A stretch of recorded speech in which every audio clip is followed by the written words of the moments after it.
sebagai dari video kali ini. Di video kali ini kita akan ya belajar lah guys untuk menambah materi kita sendiri, jadi nggak terlalu tentang game apa aja. Jadi pastikan kalau yang kalian belum nonton video ini, jangan lupa kalian like, comment, share, dan jangan lupa komentarnya agar tidak ketinggalan video-video terbaru. Jadi kita harus memahami pembelajaran dulu karena ini udah masuk sekolah. Ini sebenarnya buku SD Santo Yosef, jadi kalian bisa belajar juga buku SD Santo Yosef yang dari SD Santo Yosef. Tahu lah. Saya juga termasuk teman ya. Langsung saja. Jangan lupa subscribe ya guys, subscribe. Nah, ini kurang maju kursinya. Ini sebenarnya debat apa sih? Udah lah, main kecangan. Kita mulai dari pembelajaran pertama, tema 1, subtema 1, pembelajaran pertama. Pembelajaran pertama di sini adalah keberagaman budaya bangsaku. Nah, kita mulai dari pembelajaran pertama. Indonesia dikenal sebagai negara yang kaya akan keberagaman. Indonesia menempati 5 besar sebagai negara dengan jumlah pulau terbanyak di dunia. Ribuan pulau di Indonesia dihuni oleh beragam suku bangsa. Tiap suku bangsa memiliki kebudayaan sendiri yang membedakan dengan suku bangsa lain. Ragam kebudayaan yang dimaksud meliputi bahasa daerah, pakaian adat, upacara adat, kesenian daerah, rumah adat, hingga kuliner. Budaya daerah ini membentuk budaya nasional yang menjadi jati diri bangsa Indonesia. Keberagaman budaya di Indonesia merupakan bagian dari identitas bangsa. Identitas ini menjadi pembeda antara bangsa Indonesia terhadap bangsa lain di dunia. Sebagai generasi penerus bangsa, kamu harus bersemangat dalam mempelajari dan melestarikan budaya. Nah, keanekaragaman Indonesia dapat dilihat dari budaya yang ada di berbagai daerah. Ada banyak pergelaran yang memamerkan budaya Indonesia. Ya, pergelaran tersebut untuk memperkenalkan budaya Indonesia ke mata dunia. Pergelaran tersebut juga untuk menunjukkan rasa cinta kita terhadap budaya Indonesia. Pernahkah kamu menonton sebuah pergelaran budaya? Bagaimana perasaanmu saat menonton pergelaran tersebut? Kamu dapat mendiskusikannya sama temanmu. Ya, pembelajaran pertama seperti itu untuk keanekaragaman budaya. Ya, jadi keanekaragaman budaya Indonesia sangat banyak, dapat dilihat dari kuliner, makanan, dan lain-lain. Di sini ada juga pakaian adat-adatnya dan membentuk ribuan pulau di Indonesia. Yang belum tahu itu sekitar 17.000 pulau untuk Indonesia. Untuk di Indonesia. Oke. Langsung aja ke pembahasan berikutnya. Sini ada gagasan pokok dan gagasan pendukung. Bacaan terdiri ini kita akan membahas tentang gagasan pokok dan gagasan pendukung ya.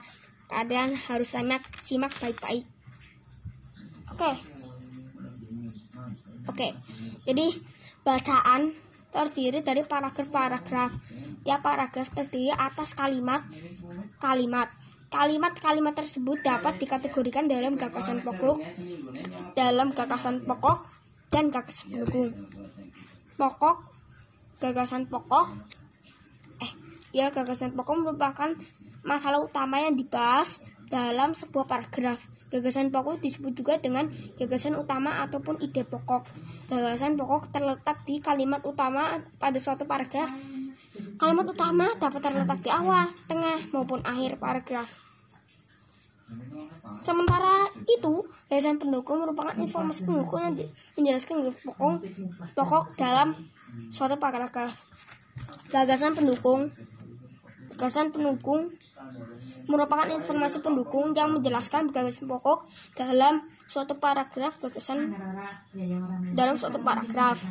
Gagasan pendukung dimuat dalam kalimat-kalimat menjelas dalam sebuah paragraf.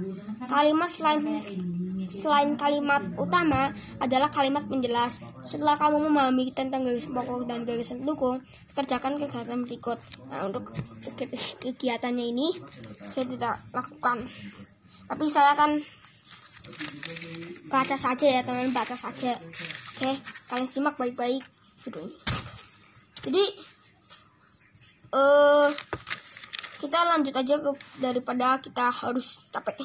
Ya, betul Kak. Nah, di kali ini kita akan membahas tentang pelajaran sumber bunyi di lingkungan sekitar. Kita mari simak baik-baik dan jangan ada yang berisik. Seperti kamu telah mengetahui bahwa Indonesia memiliki budaya yang beraneka ragam. Ya, itu salah satu ragam budaya Indonesia berupa alat musik tradisional. Alat musik tradisional Indonesia antara lain gamelan, angklung, gendang, sasando, kolitang, kecapi, gong, rebab, talempong, dan tifa. Bunyi yang dihasilkan alat musik berbeda-beda. Benda yang menghasilkan bunyi dinamakan sumber bunyi. Apakah hanya alat musik yang dapat menghasilkan bunyi? Benda-benda di sekitar kalian juga dapat menghasilkan bunyi. Benda-benda di sekitar juga dapat menghasilkan bunyi. Coba kamu pukul meja, gelas, dan piring dengan sebatang pensil secara bergantian. Apa yang kamu dengar? Kamu akan mendengar bunyi berbeda dari ketiga benda tersebut. Pukulan pada meja, gelas, dan piring menyebabkan benda tersebut bergetar dan menghasilkan bunyi. Lantas, dari manakah bunyi tersebut berasal? Peganglah lehermu tepat di dekat dagu. Kemudian berteriaklah apa yang saat kamu rasakan pada tanganmu. Bandingkan saat kamu diam.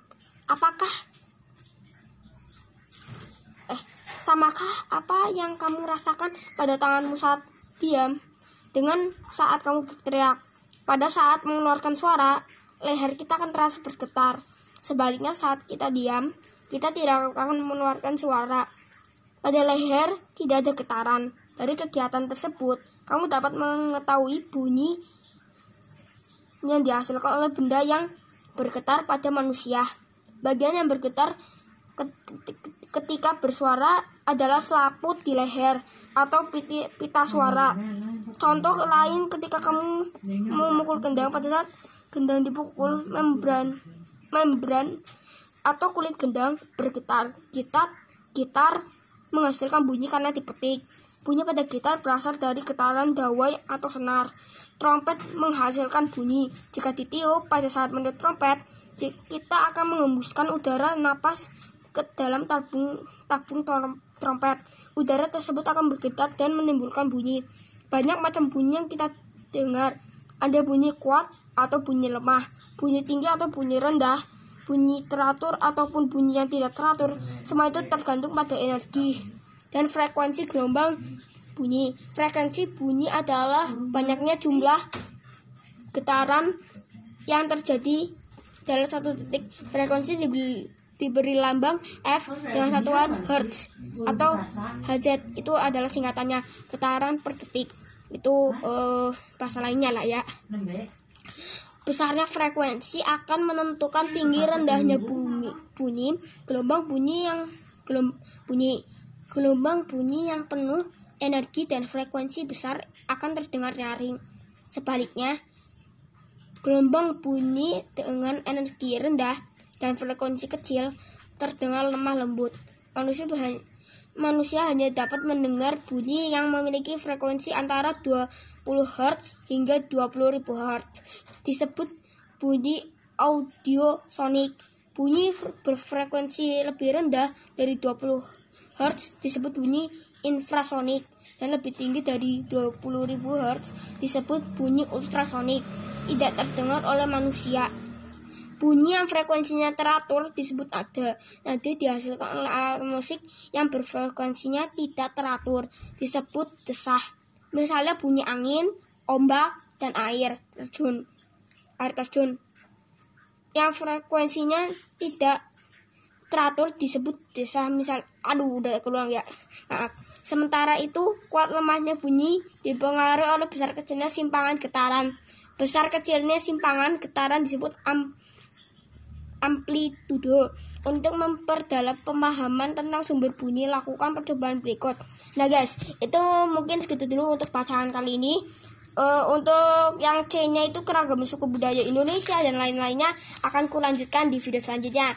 Terima kasih yang sudah menonton video ini. Semoga kalian paham dengan materi ini dan sampai jumpa di video selanjutnya. Dadah.